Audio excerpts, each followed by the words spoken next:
My name is Juliet, I'm 30 years old, and I paid $12,000 to be humiliated by my own family. It's a pleasure to have you here.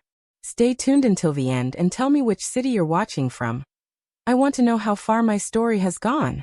And click on like, subscribe and activate the bell so you don't miss the next stories here on the channel. Growing up, I always felt like the outsider. My mother never made much of an effort to hide who her favorite was. My younger sister, Chloe. Chloe was the golden child, the one with the perfect curls and the sweet smile, who never heard the word no. I was the one who made my own Halloween costumes, who got used textbooks, who was told to be grateful when I didn't ask for anything. My dad left when I was 7. He took the quieter route out, didn't even say goodbye, just left a note and his wedding ring on the kitchen table. Mom crumbled, but only when it came to Chloe. I remember sitting on the staircase, watching her hold Chloe in her arms and whisper, "I'll never let anyone hurt you." I never heard those words myself. Ever. Chloe and I weren't close growing up. She was everything I wasn't. Beautiful in the way that people stopped to look at her, effortlessly popular, charming. I was too practical, too quiet, and too eager to be useful, like a puppy begging to be noticed. I thought if I just did enough chores, enough sacrifices, maybe they'd love me the same. After college, I worked 2 jobs and stayed in the same small apartment for years. I didn't go on trips, I didn't buy new clothes, I didn't even fix the broken tiles in my bathroom. I saved. Because when Chloe got engaged, I saw an opportunity. She didn't ask me to help. She never does. But during a phone call, one of those brief, awkward exchanges we had every few months, she mentioned how stressed she was about money, how hard it was planning a wedding when everything costs so much. "I just want it to be perfect," she said. "Mom's already stressed enough. I wish I could make this easier." So I offered. I told her I'd help with the expenses. "You don't have to," she said, but not like someone who truly meant it. Within days, she sent me an itemized list. Dress alterations, makeup artist, venue deposit, table decor. Her tone shifted completely. She texted more often, even called to ask my opinion about centerpieces. For a few weeks, I felt like maybe we were finally building something real. I covered nearly $12,000 worth of wedding costs. I didn't think of it as buying affection, not consciously. I told myself it was what families do. I told myself this would bring us closer. Maybe, just maybe, I'd finally feel like I belonged. As the wedding day got closer, I poured myself into the details. I went with her to the venue when her fiancé couldn't make it. I stayed up late folding name cards for the tables. I took off work to help her with dress fittings and vendor meetings. Chloe thanked me, sometimes, but always like she was doing me a favor by letting me help. My mom stayed mostly silent. She nodded when I showed her the handmade favors I had put together, said that's nice, then moved on. She always reserved her warmth for Chloe. Still, I held on. I believed that the wedding would be a turning point. That once the day arrived and everyone saw how much I had contributed, something would shift. Maybe they'd see me. Maybe they'd even be proud. The night before the wedding, we had a small rehearsal dinner. It was mostly family and close friends. Chloe didn't sit near me. My mom barely acknowledged me. When I got up to make a small toast, Chloe rolled her eyes, just slightly, but enough to catch. No one clapped. Back at my hotel room, I sat on the bed in silence, holding the receipt for the final payment I had just made for the catering. I felt hollow, but I still clung to hope. The next day would be better. It had to be. I ironed my dress that night, a deep emerald green that I'd picked carefully. Elegant but not flashy, respectful but present. I wanted to look good, like someone who belonged in family photos. I even practiced a small speech I hoped I could give during the reception. A short thank you to Chloe, a way of showing her how much I loved her. I didn't sleep. Not from nerves, but from that feeling you get when your stomach won't settle, and your heart feels 3 sizes too heavy. The morning of the wedding, I arrived early to help. I brought coffees for the bridesmaids, handled a last-minute vendor call, and ran out to get extra ribbon for the bouquets. Chloe didn't say thank you. She barely looked at me. But I told myself it was just nerves. We took pre-ceremony photos. I was asked to stand on the far edge of the group shot. I smiled, but my face felt frozen. Then during the seating at the ceremony, something small, almost ridiculous, happened. A few of the ushers were confused about seating arrangements. I stepped in to help, thinking I was being useful. I moved a few guests around, making space for the groom's grandparents who had just arrived. Chloe saw it. She stormed over in her gown, her face flushed. In front of the guests, in front of everyone, she hissed through her teeth.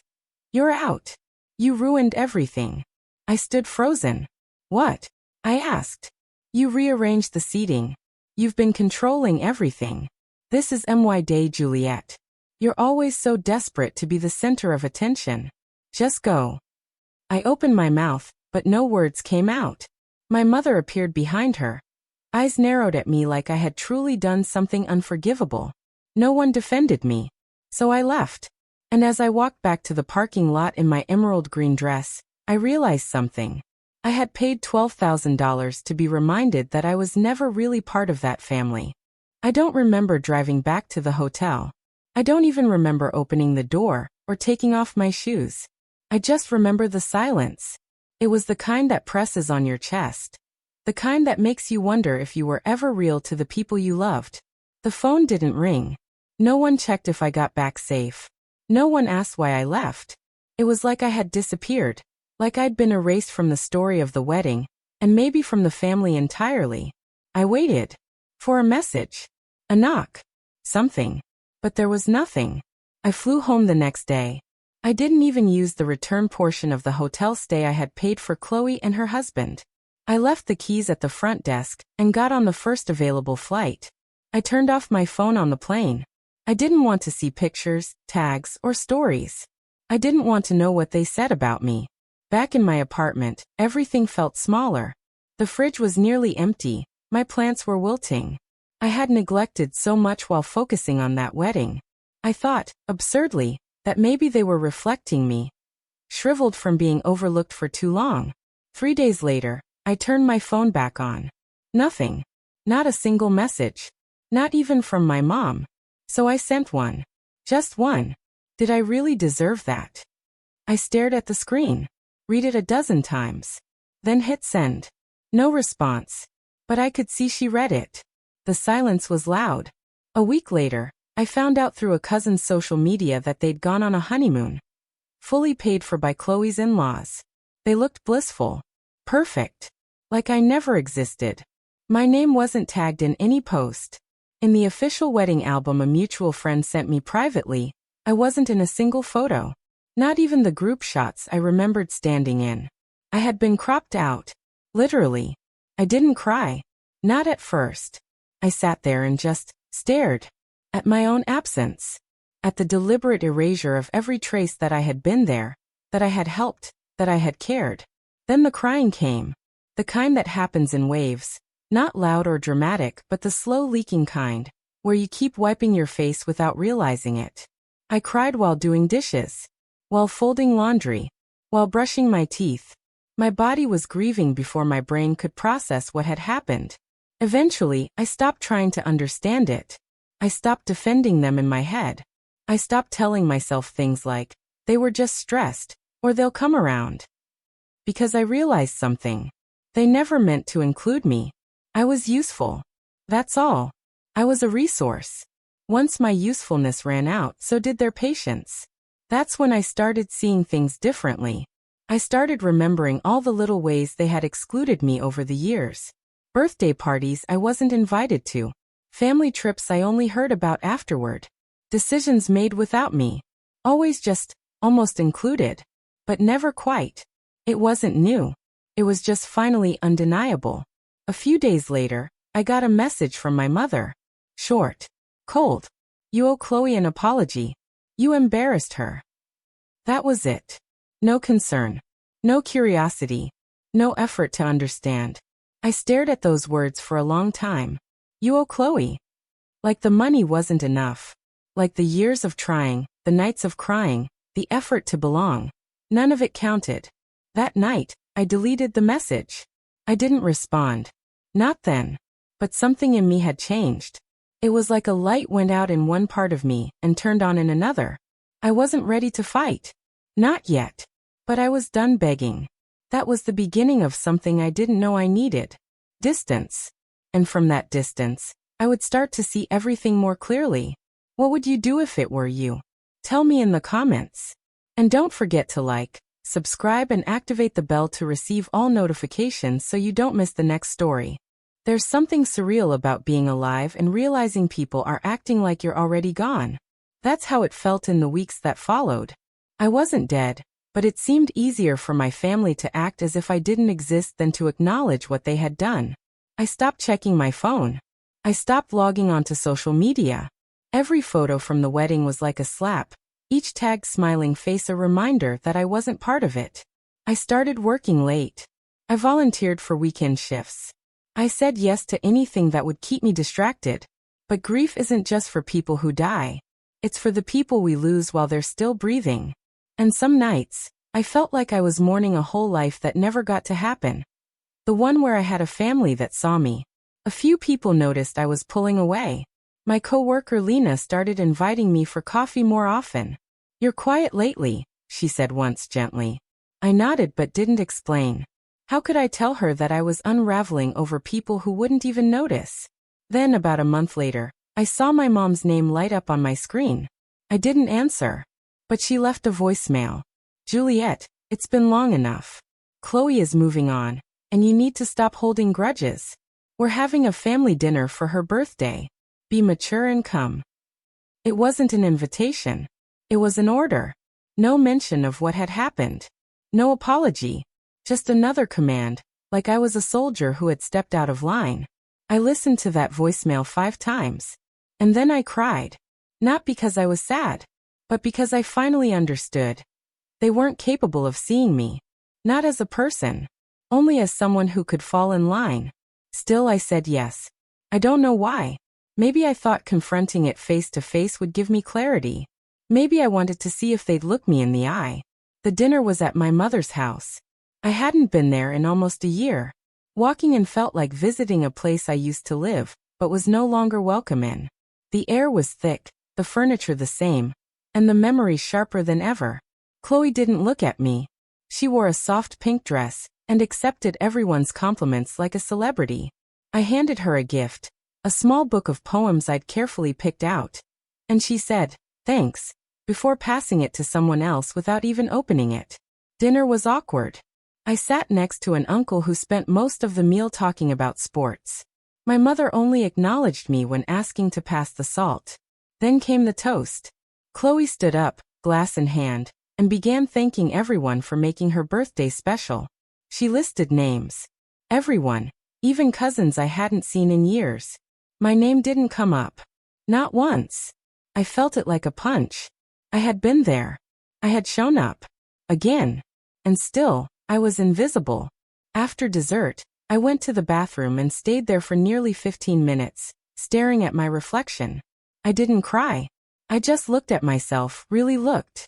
My eyes were tired. My mouth was tight. And for the first time I thought, I don't deserve this. When I came out, most people had moved to the living room. Laughter floated in from down the hall. I grabbed my coat, stepped outside, and walked to my car. I didn't say goodbye. No one followed me. No one called the next day. But something had shifted. That night, I lay in bed and made a decision. I would stop trying to earn love that came with conditions. I would no longer chase scraps of affection. They could keep their table. I'd build my own. After that dinner, I didn't return calls. I didn't reply to messages. The silence they had given me, I now returned in full. I started spending my weekends alone, but not in loneliness. I went for walks. I read books I had put off for years. I took myself out for coffee and tried every pastry on the menu at the little cafe near my building. There was something healing about it. About reclaiming space in my own life that had always been filled by trying to be what someone else needed. One Sunday afternoon, I passed a flyer pinned to the window of the library. Beginners dance classes, all ages welcome. It sounded ridiculous. I hadn't danced since high school. But I took a photo of the flyer anyway. That Tuesday, I showed up. It was just a rec center gym with a dusty floor and fluorescent lights, but it was warm, welcoming. The instructor, a woman named Caroline in her 60s, smiled and told me, "It's not about how you look doing it. It's about how you feel after." I laughed for the first time in weeks that night. Not at a joke.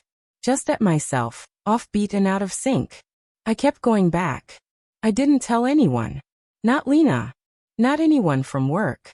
It was mine. It didn't need to be shared or approved. It was the first thing I had done that was purely for me. The weeks turned into months. I stopped thinking about Chloe and my mom every day. Then every week. Then only when something reminded me, a song, a scent, a stray comment from a coworker. I redecorated my apartment. Nothing fancy. Just small touches, new curtains, framed photos from the dance class. A new plant I actually kept alive. The space felt like mine for the first time. Then one night, Lena came over for tea. We sat on my floor, eating crackers and laughing about something dumb that had happened at work. "You're different lately," she said. "Lighter. Happier." I nodded. "I think I am." She hesitated. "Is it okay if I ask what changed?" I looked down at my cup.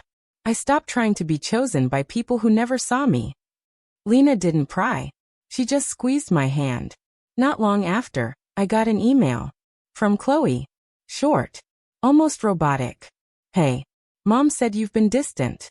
We should talk." That was it. No apology. No warmth. Just another reach, another expectation. I didn't answer.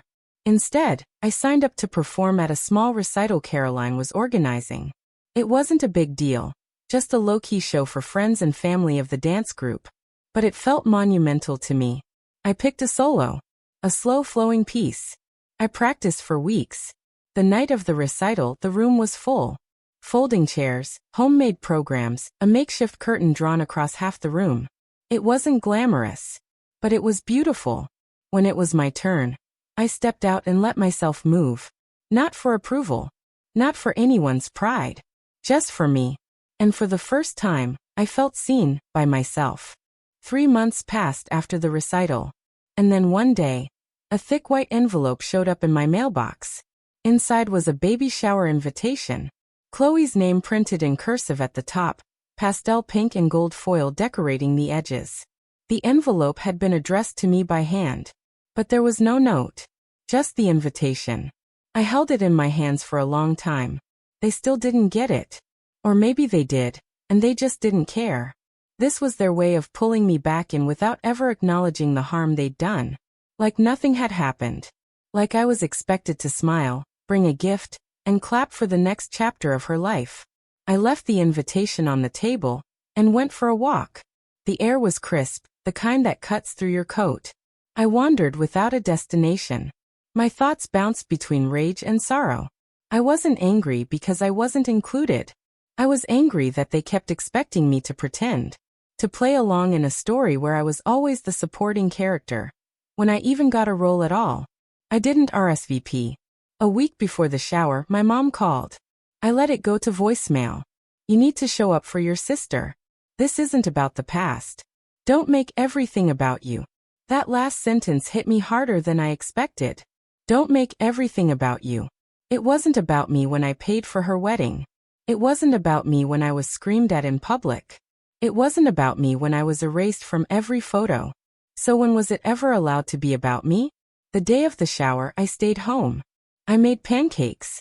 I danced around my apartment in my pajamas. I lit a candle and watched a movie I loved. It was the first family event I missed by choice. The silence afterward was different this time. There was no storm. No flood of angry messages. Just the sound of their realization. That I meant what I said when I walked away. A month later, Lena and I hosted a small dinner at my place. Nothing fancy. Just 5 people. A homemade lasagna, and music playing softly in the background. After everyone left, she stayed to help clean. As we wiped the counters, she said, "You know, it's kind of beautiful how you built this. On your own." And I smiled. Because I had. No one handed me love. I made room for it in places they never looked. Then a few days later, Chloe showed up. Unannounced. I opened the door to find her standing there, 7 months pregnant, her eyes tired. "I didn't know where else to go," she said. "We're struggling with the nursery, And Mom said you're good with this kind of thing. She trailed off, unsure of how to land the sentence. For a moment, I saw the girl she used to be. Then I remembered the woman she chose to be. I let the silence stretch between us. Then I said calmly, I'm not the person you call just when you need something. She blinked. I didn't mean it like that. But that's what it is, I said. You didn't come to make peace. You came to take. She opened her mouth, then closed it. I waited. She didn't say anything. So I gently closed the door. On her. On the past. On all the versions of myself I had twisted to fit their idea of love. And this time I didn't cry. I just turned around, poured myself a cup of tea, and sat by the window. There was peace in that moment. The kind that doesn't need to be spoken to be understood. 6 weeks passed without a word from Chloe or my mother. Then, on a quiet Saturday morning, I got a text from an unknown number. It was a photo of a newborn. Underneath it read, Her name is Amelia. No greeting. No context. Just a baby's face and a name. I stared at the photo for a while. Amelia. My niece. A child I wasn't expected to meet, just informed about. Like a public announcement. I didn't respond. Not because I wasn't moved by the sight of a new life, but because I had nothing left to give them that didn't cost me something. That weekend, I took a bus to a nearby coastal town. I stayed in a small guest house with creaky floors and salt air blowing through the curtains. No one knew where I was. And for once, I didn't feel the need to explain myself to anyone. On the second evening, I walked along the beach at sunset. The sky looked like melted gold and cotton candy. I stood at the edge of the water, shoes in hand, letting the cold waves rush over my feet. It hit me then, not with drama, not with tears, but with quiet clarity. I didn't have to carry their absence anymore. I didn't have to fill the hole they left with explanations or hope. I could let it be empty. And I could still be whole. Back in the city, life settled into a rhythm. I danced twice a week. I took a pottery class. I hosted dinners. I laughed more. Slept better. I started writing. Nothing serious, just small things. Stories. Thoughts. Memories. One day, Lena found a short piece I had left on the counter and asked if she could read it. She cried when she finished. You need to share this, she said. I'm not a writer. She smiled. You're a survivor. That's even better. I submitted one of my pieces anonymously to a local women's journal. It was published. The story of someone who gave too much, got too little, and learned to give herself everything she was missing. A few months later, I got a letter in the mail.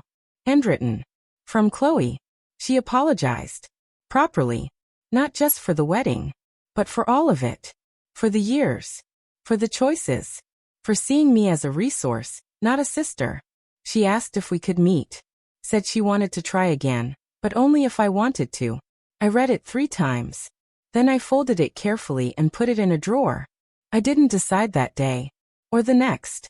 Because this time the choice was mine. Not rushed. Not forced. Not guilt. Mine. And that, more than anything, was the real victory. I didn't need a dramatic confrontation. I didn't need to prove anything. I had already won the moment I chose myself. Quietly, consistently, without fanfare. That summer, I threw a small party on the rooftop of my building. Just friends. People who saw me, knew me, loved me as I was. Lena brought a cake that said to Juliet, You came home to yourself. We danced under string lights and laughed until our sides hurt. At one point, I looked up at the night sky and whispered thank you. Not to them. Not to the ones who hurt me. To the woman I had become. Because in the end, the life I built wasn't revenge. It was redemption. And that was more than enough. If you like stories like these, click like, subscribe, activate the bell and send it to someone you think will also like it.